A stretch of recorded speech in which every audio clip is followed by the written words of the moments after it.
चात्रक सुत ही पढ़ावही आन नीर मत लेय, मम कुल यही स्वभाव है स्वाति बूंद चित देय। सत साहेब। सतगुरु कबीर साहेब कहते हैं कि जो पपीहा होता है वो अपने पुत्र को ये शिक्षा देता है, पढ़ाता है कि कभी भी किसी दूसरे पानी को ग्रहण नहीं करना। हमारे कुल का ये स्वभाव है कि हमें केवल और केवल जो स्वाति बूंद है केवल वही ग्रहण करनी है। अपने चित्त को, अपने मन को केवल स्वाति की बूंद, जो ओस की बूंद है, केवल उसी पर ही टिका के रखना है। इसका गूढ़ भावार्थ ये है कि कबीर साहब कहते हैं कि जो हंस है, हमारा जो जीव है, उसे सतगुरु यही ज्ञान देते हैं, यही पढ़ाते हैं कि कभी भी किसी आन नीर का, अर्थात यहाँ पर है कोई दूसरा देवता, कि सिवाय उस मालिक के और किसी दूसरे देवता को कभी मत पूजना। यही हमारे हंसा कुल का यही स्वभाव है, सतगुरु के कुल का यही स्वभाव है कि भाई जो स्वाति बूंद अर्थात जो परमात्मा है, केवल उसी में ही अपने चित्त को लगा कर रखना। उसके अलावा और किसी को भी अपना चित्त मत लगाने देना कहीं पर भी। चाहे कोई देवी देवता कितना ही महान क्यों ना हो, लेकिन सब उस परमात्मा से नीचे हैं। वो परमात्मा हर समय हर घड़ी तुम्हारे साथ है, तो उसे कभी नहीं बिसारना। तो साहिब से प्रश्न किया जाता है कि साहिब, जो लक्ष्मी जी हैं वो धन देती हैं, सरस्वती जो हैं वो विद्या देती हैं, गणेश जी जो हैं वो रिद्धि सिद्धि प्रदान करते हैं, विष्णु जी पालन करते हैं। इसी प्रकार अन्य अन्य देवता हैं, कोई पानी देता है, कोई ऊपर से आकाश से जल बरसाता है, तो कोई हवा चलाता है। क्या बताइए, इन देवी देवताओं का पूजन ना करें? कबीर साहिब कहते हैं नहीं, जाके हृदय गुरु बसे, सोजन कल्पे काहे, एक लहर समुद्र की, दुख दरिद्र सब जाहे। अरे भाई, जिसके हृदय में गुरु बसा हुआ हो, जिसका प्रेम केवल अपने गुरु से हो, उसे कभी दूसरे के सामने जाके गिड़गिड़ाना नहीं चाहिए। उसके अपने मन में ये कल्पना नहीं होनी चाहिए, दुखी नहीं होना चाहिए उसको अपने मन में, क्योंकि गुरु कृपा रूपी समुद्र की एक लहर ही काफी है। तुम्हारे दुख, तुम्हारा दरिद्रपन सब कुछ समाप्त हो जाएगा। बस तुम अपना हृदय उस गुरु रूपी समुद्र में लगा के रखो और उसकी जो कृपा रूपी लहर है वो तुम्हें आनंद से भर देगी। अब अगला प्रश्न ये उठता है कि यदि गुरु की कृपा से ही सारे दुख दरिद्र सब कुछ दूर हो जाएगा, तो क्या हमें और किसी से मिलने की जरूरत नहीं है? क्या किसी और रिश्तेदार, सगे संबंधी, किसी के पास जाने की जरूरत नहीं है? कबीर साहिब कहते हैं, प्रेम प्रीत से जो मिले, तासे मिलिए धाये, अंतर राखे जो मिले, तासे मिले बलाए।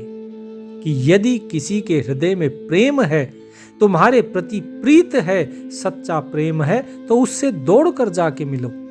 ये मत देखो वो तुम्हारा अपना है कि पराया है, वो तुम्हारा सगा है, संबंधी है या अनजान है, उससे तुम दौड़ कर मिलो, क्योंकि प्रेम रखने वाला कोई बिरला ही होता है।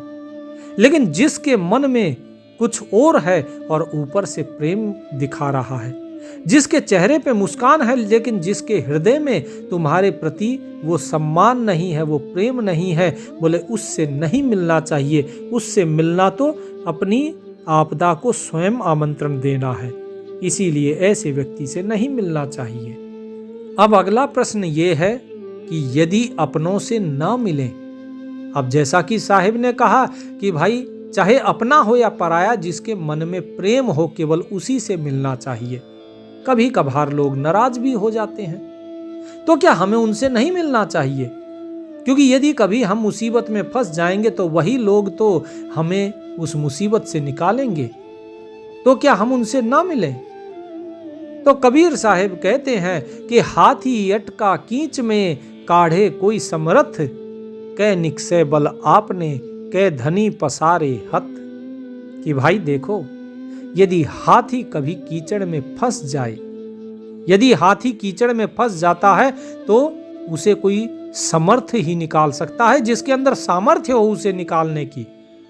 और सामर्थ्य किसके पास है? या तो वो अपने बल से बाहर आ जाए, क्योंकि हाथी को निकालने की सामर्थ्य केवल हाथी में होती है, और या फिर स्वयं वो मालिक ही अपना हाथ आगे बढ़ाकर उसे बाहर निकाल दे, और कोई नहीं निकाल सकता। कहने का अर्थ ये है कि यदि आप कभी भी किसी भी मुसीबत में हो तो ये मत सोचो कि कोई और आकर तुम्हारी मदद करेगा। किसी और के सामने हाथ मत फैलाओ। यदि हाथ फैलाना है तो उस मालिक के हाथ सामने फैलाओ, और या फिर स्वयं अपने स्वयं के बल पर आप बाहर निकलो। स्वयं के सामर्थ्य से जब आप आगे बढ़ोगे और अपनी मुसीबत से बाहर आओगे, आपके अंदर आत्मविश्वास बढ़ेगा और लोग आपको सम्मान भरी दृष्टि से देखेंगे। और या फिर उस परमात्मा के अधीन हो जाओ, फिर वो परमात्मा तो खैर निकाल ही देगा आपको, क्योंकि वो तो है ही तारनहार। और रही बात दुख की, तो दुख किसे नहीं होता। भूप दुखी अवधूत दुखी, भूप दुखी अवधूत दुखी, दुखी रंग विपरीत, कहें कबीर यह सब दुखी, सुखी संत मन जीत। कि भाई चाहे कोई भूप अर्थात राजा, चाहे राजा हो वो भी दुखी है। अगर कोई अवधूत है, जोगी है, वो भी दुखी है। दुख किसको नहीं है? दुखी रंग को भी है और दुखी हरेक विपरीत को भी है। जो स्वयं को सुखी बताता है उसको भी दुख है। कबीर साहिब कहते हैं कि ये सभी दुखी हैं। इस संसार में कोई सुखी है ही नहीं। यदि सुखी है तो केवल वो जो संत है, वो संत जिसने अपने मन को जीत लिया। अपने मन को जीतने वाला संत ही इस संसार में सुखी है, अन्यथा इस संसार में सुखी तो कोई है ही नहीं। और इतना ही नहीं, साहेब आगे फिर कहते हैं कि कांसे ऊपर बिजुली परे अचानक आए, ताते निर्भय ठीक रा सतगुरु दिया बताए। कि भाई जैसे जो कांसा होता है, कांसे के बर्तन के ऊपर जो बिजली होती है आकाश से अचानक से गिर जाती है। जब भी बादल कड़कते हैं तो जो कांसा होता है उस पर बिजली गिरती है, पत्थर पे नहीं गिरती। ताते निर्भय ठीक रहा सतगुरु दिया बताए। इसीलिए हमेशा पत्थर की तरह नीचे पड़े रहो, जिसकी कोई कीमत नहीं। कांसे की कीमत बहुत होती है, अपने आप में बड़ा गुमान होता है, मैं बहुत बड़ा हूं। और जो धेला होता है, पत्थर होता है, ठीकरा होता है, जो टूटा मटके का जो बर्तन होता है, टूटा हुआ मटके का वो जो टुकड़ा है उसे कहते हैं ठीकरा, जिसकी कोई कीमत नहीं, ठोकरों में पड़ा रहता है। कबीर साहिब कहते हैं कि जो सबसे नीचे पड़ा है, जिसने अपने सारे स्वाभिमान हर चीज को परमात्मा पे न्योछावर कर दिया, वो हमेशा निर्भय रहता है। उसे कोई कष्ट नहीं होता। कष्ट उसे होता है जो बड़ा बनने की कोशिश करता है, और जो छोटा बन गया वो सभी कष्टों से, सभी दुखों से मुक्त हो जाता है। तो अब प्रश्न ये उठता है कि अगर हम अपने आप को छोटा बना लें तो सभी दुखों से तो हम मुक्त हो जाएंगे, लेकिन बदले में हमें प्राप्त क्या होगा छोटा बनाने के बदले में? तो कबीर साहिब कहते हैं कि देखो, जो तुम्हारा मार्ग है वो बड़ा ही लंबा है। अपने सर से ये सारा अहम और अपना जितना भी लोभ का, काम, क्रोध और जितना तुम्हारा जो दिखावे का बोझ है, सम्मान का बोझ है, तुम्हारे अहंकार का बोझ है, ये सब कुछ त्याग दो। क्योंकि जब तक ये बोझ की गठरी तुम्हारे पास रहेगी, तुम इस मार्ग पे नहीं चल पाओगे। तुम बोझिल होते जाओगे और केवल बोझ को ही ढोते रहोगे। इसीलिए इससे मुक्त होना है तो अपने आप को क्या करो? भार से मुक्त कर दो। लंबा मार्ग दूर घर, बिकट पंथ बहुमार, कहें कबीर कस पाइये दुर्लभ हरि दीदार। कि तुम्हारा जो मार्ग है वो बहुत दूर है भाई। तुम्हारा घर जो है, जो वो घर जहां से तुम आए हो, ना कि ये घर जो ईंट पत्थर का ये मकान है, ये तो तुम्हारी एक सराय है, ये तुम्हारा वास्तविक घर नहीं है। इस आत्मा का जो वास्तविक घर है वो घर बड़ा ही दूर है, और वहां की जो पंथ है, जो रास्ता है वो बड़ा ही विकट है, और तुम्हें बड़ी मार झेलनी पड़ेगी, बड़ी परीक्षा देनी पड़ेगी वहां तक जाने के लिए। और उस परमात्मा का जो दीदार है, उस मालिक का, उस हरि का दीदार होना बड़ा ही दुर्लभ है। इसीलिए कबीर साहिब कहते हैं कि यदि तुम इस बोझ को लादे रहोगे, अपने अहम के बोझ को, अपने लोभ के बोझ को, अपने दिखावे के बोझ को, अपने कुल के बोझ को, अपनी मर्यादा के बोझ को, तो बताओ कैसे वहां तक पहुंचोगे। कबीर साहिब कहते हैं, मैं तो बैठ के, कबीर मैं तो बैठ के सबसे कहूं पुकार, धरा धरे सो धर कुटे, अधर धरे सो तार। कि मैं तो बैठकर सबसे पुकार करता हूं, सबको कहता हूं डंके की चोट पर कि भाई तुम जो कुछ यहां पर बचा रहे हो, जो कुछ इस धरती पर तुम्हें दिखाई दे रहा है, इस धरती पर जो भी कुछ टिका हुआ है, ये सब कुछ समाप्त हो जाएगा। तुम्हारे पास धन है, दौलत है, जमीन है, जायदाद है, घर है, मकान है, खेत खलियान, सब कुछ जो इस धरती पर है, ये सब कुछ नष्ट हो जाएगा। तुम्हें ये सब कुछ इस धरती पर ही छोड़कर जाना है। अधर धरे सो तार, लेकिन जो इस धरती से परे है, जो बिना आधार के रखा हुआ है, वो क्या है? वो तुम्हारे अंदर की जो आत्मा है, वो आत्म तत्व है। तुम उसे ग्रहण करो, क्योंकि उसे ही ग्रहण करने के बाद तुम यहां से तरोगे, अन्यथा नहीं तर पाओगे। जब तक तुम इस धरती पर हो, तब तक तुम भी इस धरती के साथ ही धरती में समा जाओगे। तो पूछते हैं, प्रश्न तो अगला यही उठता है कि फिर बताइए साहेब कि हम किस प्रकार अधर धरे जाएं, किस प्रकार हम इस आत्मा को पहचाने, किस प्रकार से हम जाने, क्या करें ऐसा।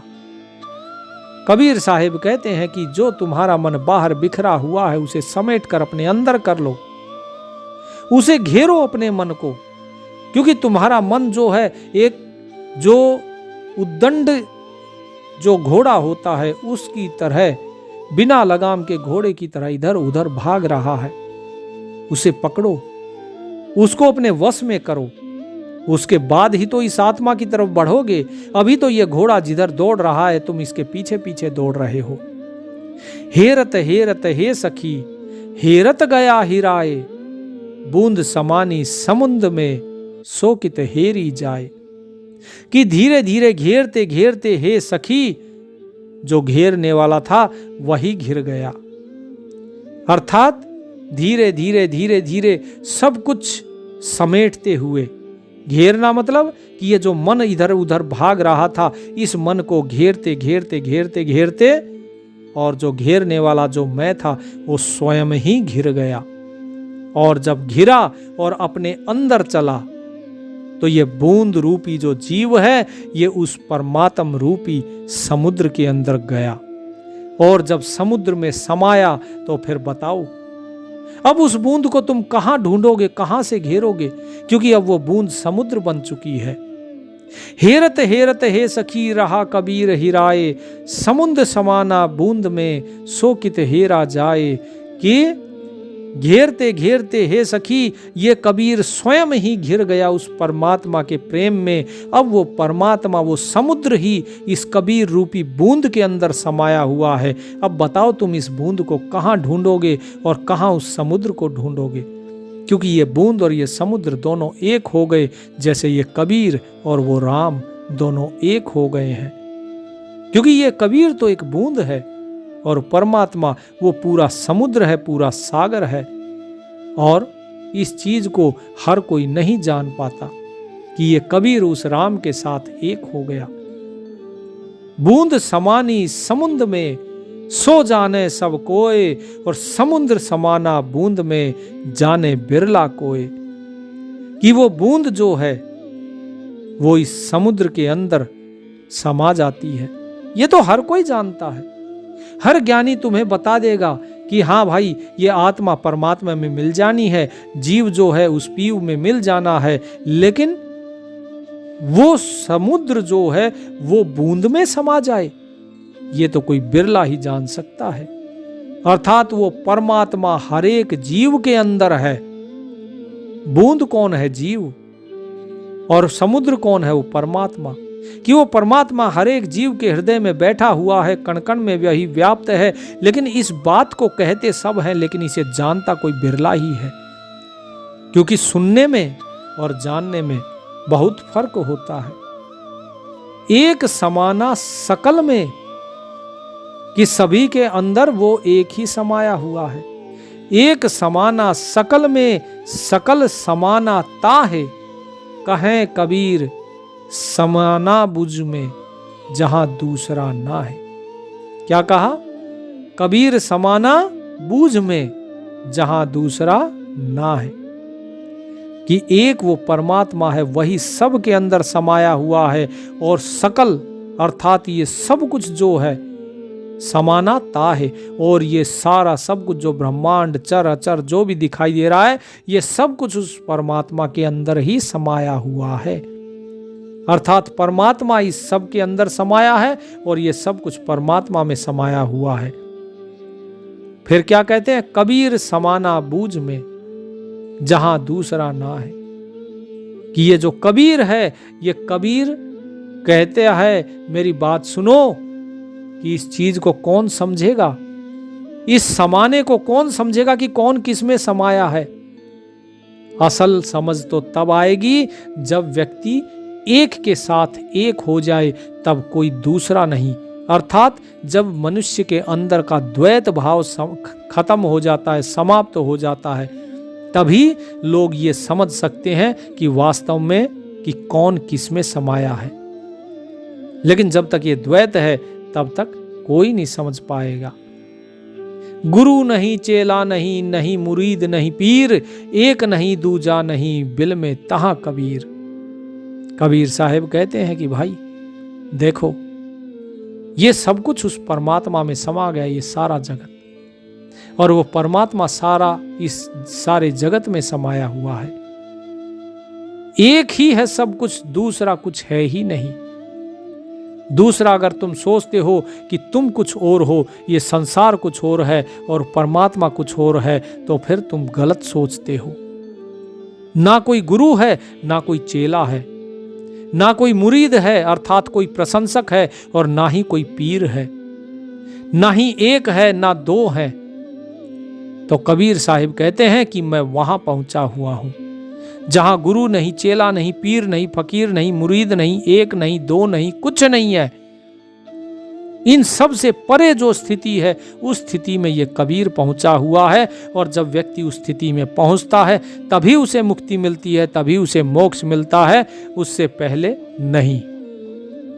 तो प्रश्न पूछते हैं कि साहेब फिर ये बताइए कि जो वो एक है, जो सबके अंदर समाया हुआ है, उसको कहाँ ढूंढेंगे, कैसे ढूंढेंगे? तो कबीर साहिब कहते हैं कि वृक्ष जो ढूंढे बीज को, बीज वृक्ष के माहे, जीव जो ढूंढे पीव को, पीव जीव के माहे। कि भाई उसे ढूंढने के लिए कहीं बाहर नहीं जाना होता। यदि कोई वृक्ष अपने बीज को ढूंढना चाहे तो क्या उसे ढूंढ पाएगा? वो अपनी जड़ों में जाएगा, उसे वो नहीं मिलेगा, क्योंकि वो बीज तो अब उस वृक्ष के अंदर है और उस बीज के अंदर फिर से वृक्ष है। तो बीज वृक्ष के अंदर है और वृक्ष के अंदर फिर से बीज है। ठीक इसी प्रकार जो जीव उस परमात्मा को ढूंढना चाहता है, वो परमात्मा जो है वो जीव के अंदर ही है और ये जीव उस पीव के अंदर ही है। तो इसीलिए ढूंढना है तो अपने अंदर ढूंढो, बाहर ढूंढने से वो परमात्मा नहीं मिलेगा। फिर साहिब कहते हैं कि आदि होत सब आप में, सकल होत ताह माहे, जो तरवर के बीज में डार पात फल छाहे। कि जिस प्रकार एक वृक्ष के बीज के अंदर ही वृक्ष होता है पूरा, उसी के अंदर डाली है, उसी के अंदर पत्ते हैं, उसी के अंदर फल है, और फल और उस वृक्ष की जो छांव है वो भी सब कुछ उस बीज में ही है, उस बीज से ही पैदा होता है। ठीक इसी प्रकार वो जो आदि बीज है जिससे ये सारी सृष्टि रची गई है, जिसमें आप स्वयं हैं, वो सब कुछ आपके अंदर ही है। और ये सब कुछ उस परमात्मा के अंदर ही है। अर्थात ये सारा पिंड, अंड, ब्रह्मांड, ये सब कुछ उस परमात्मा में है और वो परमात्मा आपके अंदर है।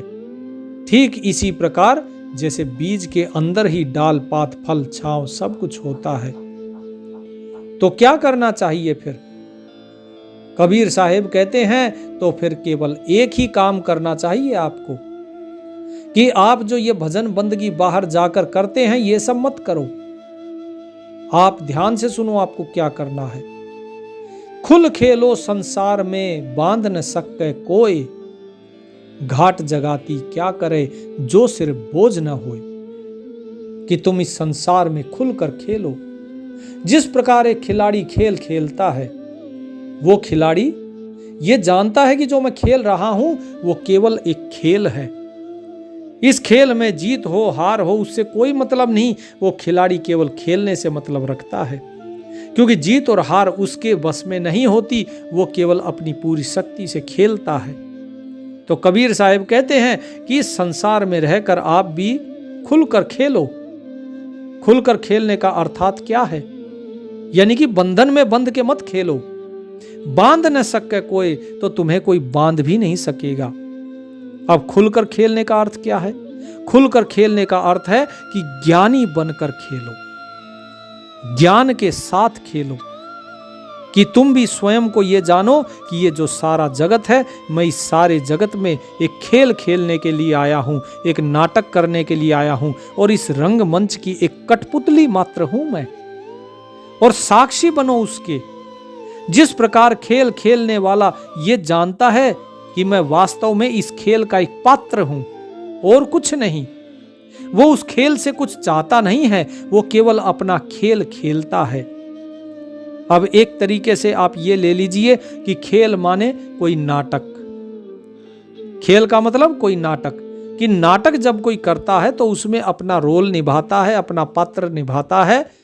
क्या उसको उस रोल से कुछ लेना देना होता है? नहीं। वो तो जानता है अपने अस्तित्व को कि मैं कौन हूं। रामायण का अगर कोई पाठ चल रहा हो, उसमें अगर कोई दशरथ को भूमिका निभा रहा है, तो वास्तव में वो जानता है कि दशरथ की मैं भूमिका निभा रहा हूं, लेकिन मैं वास्तव में दशरथ नहीं हूं। जो इस चीज को जानता है उसे कोई अज्ञान बांध नहीं सकता।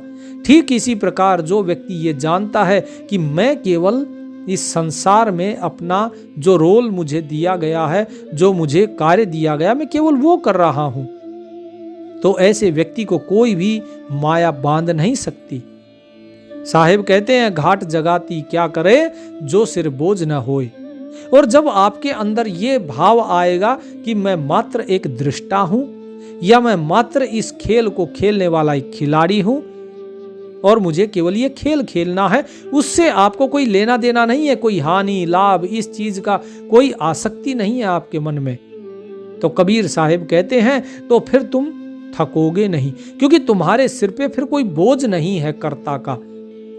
जिस प्रकार संसार ये मानता है कि मैं करता हूं, ये मैंने किया, वो मैंने किया, मैंने इतना महान काम किया। कबीर साहिब कहते हैं जो व्यक्ति इस प्रकार की बातें नहीं सोचता, जो निष्काम भाव से अपना केवल खेल खेल रहा है, यहां पर अपनी जिम्मेदारी, अपना उत्तरदायित्व निभा रहा है, ऐसा व्यक्ति थकता नहीं है। घाट जगाती अर्थात घाट माने जो व्यक्ति घाट के पास बैठकर आराम करता है, सुस्ताता है, तो जिसके सिर पर बोझ होगा वही तो सुस्ताएगा ना। जिसके सिर पर बोझ ही नहीं होगा वो क्या घाट पर बैठ के सुस्ताएगा, क्या आराम करेगा। घाट जगाती धर्म राय सबका झारा ले, सत्य नाम जाने बिना उलट नरक में दे। अब देखिए कबीर साहिब ने क्या कहा। कबीर साहिब ने कहा कि भाई जो व्यक्ति घाट पर बैठकर आराम करता है, अपनी थकान मिटाता है, इसका मतलब क्या हुआ कि वो थक गया। थका क्यों? क्योंकि उसके सिर पे बोझ था, यानी कि उसने स्वयं को कर्ता माना, इसलिए वो थक गया। और थक गया, उसके सिर पे कर्मों का बोझ था, क्योंकि उसने स्वयं को कर्ता माना। तो जो धर्मराय होता है घाट पर बैठा है, अर्थात जो इंतजार में बैठा रहता है, वो सबका झाड़ा लेता है, सबको देखता है कि कौन क्या लेकर आया है, किसकी गठरी में क्या है। और जब वो गठरी खोलता है तो उसमें मिलते हैं तुम्हारे पाप और पुण्य। यदि तुमने सत्य नाम नहीं जाना, यदि केवल पाप और पुण्य को ही ढो रहे हो, तो क्या कहा साहिब ने कि सत्य नाम जाने बिना उलट नरक में दे, तो फिर से तुम्हें वो नरक में डाल देगा। कौन सा नरक? माता के गर्भ में। तुमने चाहे पुण्य किए हो या पाप, पुण्य भोगने के लिए भी तुम्हें जन्म लेना पड़ेगा और पाप भोगने के लिए भी आपको इस संसार में आना ही पड़ेगा। तो साहिब कहते हैं कि इसीलिए उस सत्य नाम को जानो और अपने इस कर्ता होने के अहम को त्याग दो, क्योंकि अगर जन्म मिला तो सुख नहीं मिलेगा। फिर कबीर साहिब कहते हैं, जब का माई जन्मिया कतहु न पाया सुख, डारी डारी मैं फिरो पात पात में दुख। कि जब से माता के गर्भ में यमराज ने मुझे डाला और माता के गर्भ से मेरा जन्म हुआ, तब से मैंने कभी सुख नहीं पाया।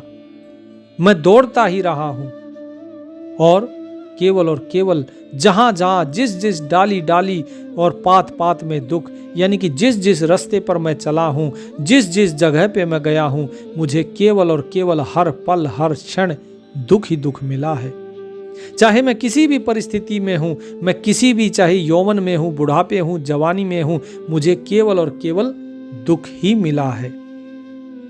कबीर साहिब से जब प्रश्न किया जाता है, क्या आपको डर नहीं लगता? क्या आपको नहीं डर लगता कि यह बुढ़ापा आपके अंदर भी आने वाला है? कबीर साहिब कहते हैं, कबीर मैं तो तब डरो जो मुझ ही में होए, मीच बुढ़ापा आपदा सबका हूं मैं सोए। कि भाई मैं तो जब डरूंगा ना, जब अकेला मेरे ही अंदर बुढ़ापा आता होगा। ये तो सृष्टि का नियम है कि कल है, मीच अर्थात कल है, मीच अर्थात जो झगड़ा होता है वो, कि ये झगड़ा हुआ, ये बुढ़ापा हुआ, दुख हुआ, आपदा हुई, ये तो हर किसी के जीवन में आती है। तो मुझे इसमें क्या घबराना और मैं क्यों डरूं? आपदा आई है तो चली जाएगी। बुढ़ापा एक दिन आना है तो बुढ़ापे के बाद तो मृत्यु है, जो कि सबको पता है। मैं तो उसी की तैयारी कर रहा हूं। जिस मरने से जग डरे मेरे मन आनंद, और मरने ही से पाइए पूर्ण परमानंद। और रही बात मीच अर्थात दुख की, तो दुख का क्या है? अगर परमात्मा दुख देना चाहता है तो मैं दुख में भी प्रसन्न हूं। मैं तो उसके लिए भी परमात्मा को धन्यवाद देता हूं। मैं कभी उसके लिए शिकायत नहीं करता हूं।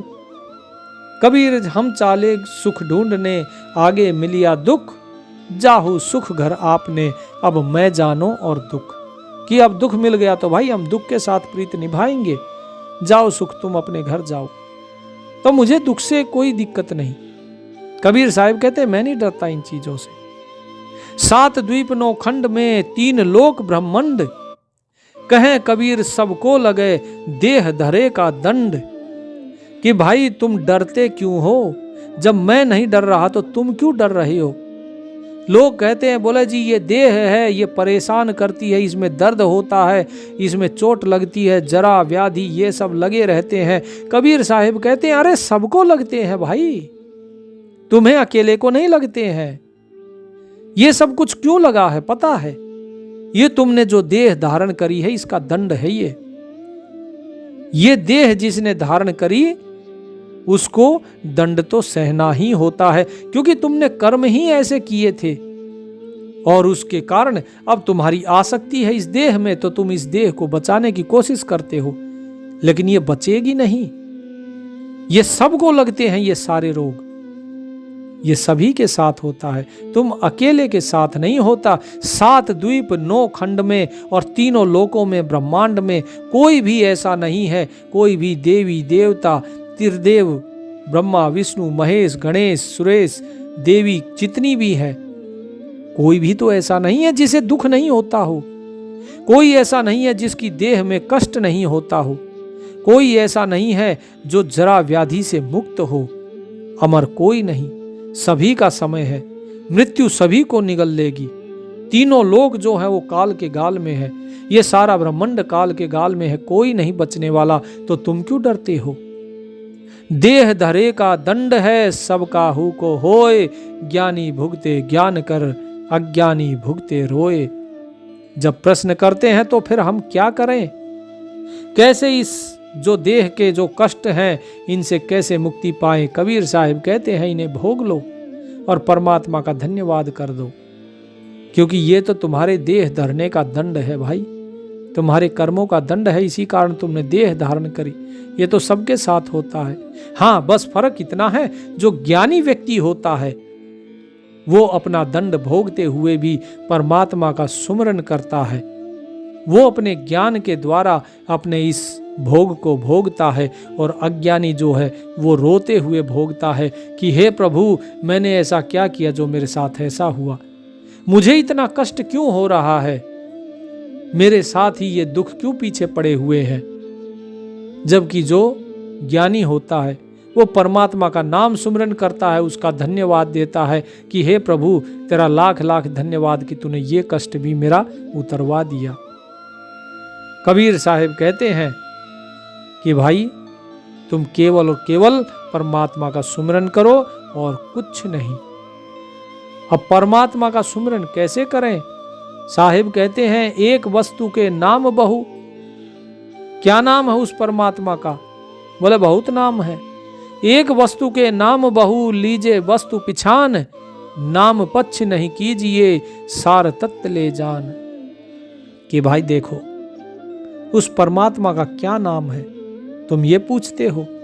एक ही वस्तु के कई नाम हो सकते हैं कि नहीं? अलग अलग भाषाओं में सबके अलग अलग नाम हो सकते हैं कि नहीं? कोई कहता है पानी, कोई कहता है जल।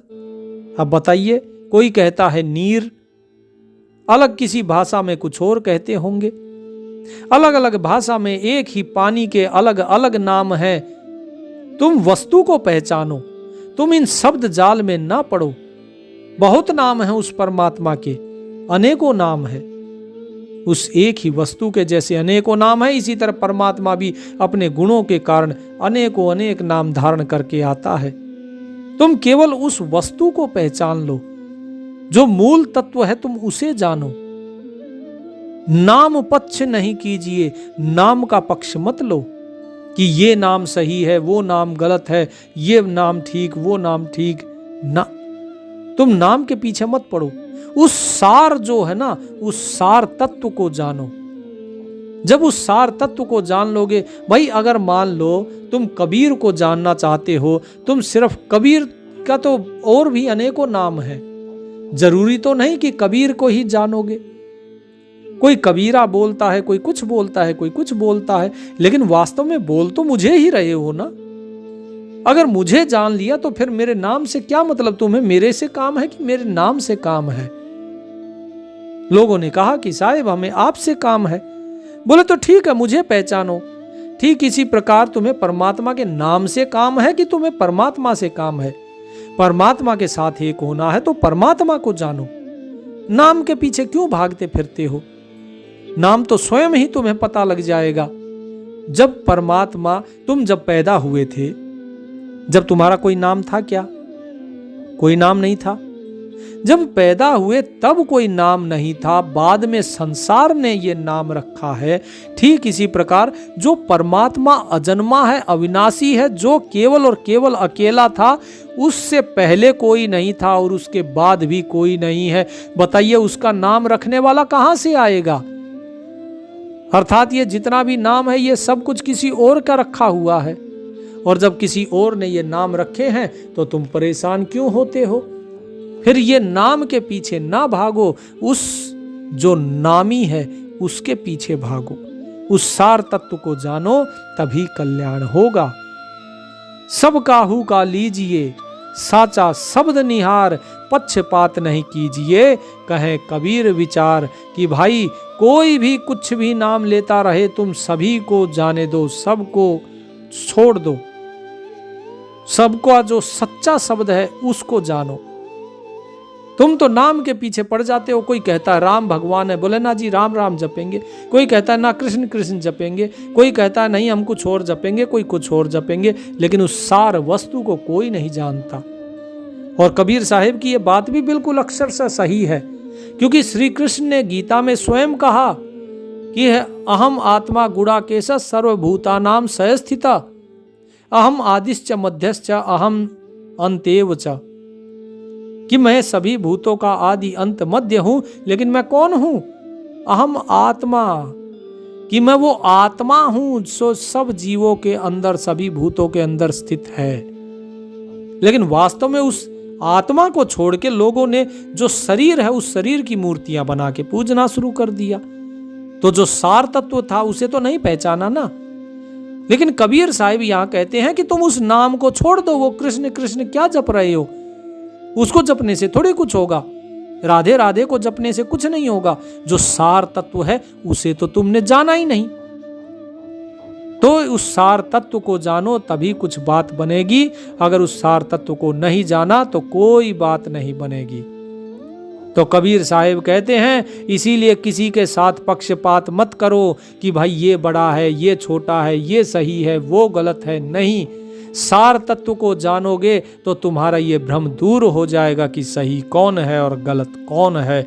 इसीलिए कुछ सही नहीं है, कुछ गलत नहीं है, क्योंकि देखन ही की बात है, कहने की कछ नाही, आदि अंत को मिल रहा हरिजन हरि ही माही। कि ये जो बात है वास्तव में, ये जो सार तत्व है ये कहने का नहीं होता, ये बात जो है ये कहने की नहीं होती, ये देखने की, अनुभव करने की बात है। यदि तुमने अनुभव नहीं किया तो फिर तुम कुछ भी कहते रहो। ऐसे कहते हुए, ऐसे एक दूसरे को नीचा दिखाते हुए, स्वयं को श्रेष्ठ साबित करते हुए इस संसार से कितने ही लोग जा चुके हैं, कितने ही काल के गाल में समा चुके हैं, कितने ही देवी देवता अवतार कितने ही काल के गाल में जा चुके हैं, लेकिन किसी को मुक्ति नहीं मिली। क्यों नहीं मिली? क्योंकि उस सार तत्व को नहीं जाना। तो ये सार तत्व देखने की बात है, कहने की नहीं। तुम कहते हो ये बड़ा वो बड़ा, ये सही वो सही, ना, कुछ भी सही नहीं है, सब कुछ गलत है जब तक तुमने देखा नहीं। तो पहले अनुभव करो, तब कहो कि हाँ क्या चीज सही है और क्या नहीं। फिर तुम कुछ कहोगे ही नहीं, क्योंकि जो फिर उस आदि अंत से मिल जाता है, उस परमात्मा के साथ जो अंत, जो आदि भी है तुम्हारा और जो अंत भी वही है, सब कुछ जो वो परमात्मा ही है, जब उसके साथ तुम मिल जाओगे, उसको जब जान जाओगे, उसे देख लोगे, तो तुम ये भी समझ जाओगे कि हरि जन जो हैं, जो हरि के प्रेमी भक्त हैं, वो उस हरि के अंदर ही समाये हुए हैं और वो हरि अपने हरिजनों के अंदर ही समाया हुआ है। दोनों एक ही में हैं, दोनों एक ही हैं, दोनों अलग नहीं हैं। तो इसीलिए तुम केवल और केवल उस परमात्मा से मतलब रखो, उस परमात्मा का ही सुमिरन करो, क्योंकि सबय हमारे एक हैं, जो सुमरे सतनाम, वस्तु लही पहचान के, बासन से क्या काम। बासन का अर्थात होता है जो मटका होता है, यानी कि बर्तन, कि भाई सब कुछ एक ही है हमारे लिए। वो परमात्मा चाहे किसी भी नाम से हो, हमें तो केवल उस परमात्मा से ही मतलब है। और जो सत्य नाम का सुमिरन करता है, जो उस परमात्मा के सच्चे नाम का सुमिरन करता है, वो हमारे लिए सब एक हैं, चाहे फिर वो किसी भी कुल जाति गोत्र किसी के भी हो, कोई भी धर्म हो, क्योंकि जिसने उस वस्तु को पहचान लिया। हमारा काम क्या है? हमारा काम है वस्तु को पहचानना। आटा चाहे बर्तन में रखा हो, मिट्टी के में बर्तन में रखा हो, पीतल में रखा हो, तांबे के में रखा हो, चाहे आटा सुराही में रखा हो, चाहे किसी परात में रखा हो, लेकिन हमें तो आटे से मतलब है। हमें वस्तु को पहचानना है, हमें बर्तन से मतलब नहीं है, क्योंकि रोटी तो आटे की बनेगी, बर्तन की नहीं। इसीलिए जिस चीज की हमें पहचान करनी है उसकी पहचान करो, बर्तन से हमारा कोई लेना देना नहीं। बर्तन अर्थात जो बाहर का आवरण है, बर्तन के अंदर आटा रखा है, अर्थात कि शरीर जो बाहर है, जो दिख रहा है, वो है बर्तन, और जो उसके अंदर जो आटा रखा हुआ है वो है वास्तव में वो सार, वो तत्व। तो साहेब कहते हैं कि उस सार को, उस सत्य को, उस नाम को जानो। सत्य नाम कौन? वो सार तत्व। उसे अगर तुमने नहीं जाना तो कोई लाभ नहीं है फिर। इसीलिए उस तत्व को जानो, और जो बर्तन है, जो बाहर का दिखावी जो शरीर है, उस दिखावटी शरीर को त्याग दो, क्योंकि वो शरीर तो माया का है, विकारी है, वो घटता है, बढ़ता है, उसमें जो है दाग लगता है। तो इसीलिए परमात्मा का केवल नाम सुमिरन करो और कुछ नहीं, उस परमात्मा के सुमिरन में ही लगे रहो, उसी के ध्यान में रहो, उसी की बंदगी करो और उसी को पहचानो, उसी को जानो, उसी के साथ एक हो जाओ, तभी कल्याण है। अन्यथा व्यक्ति भटक भटक के तो इस संसार में कितने ही चले गए। परमात्मा आप सभी का कल्याण करें। सत साहिब।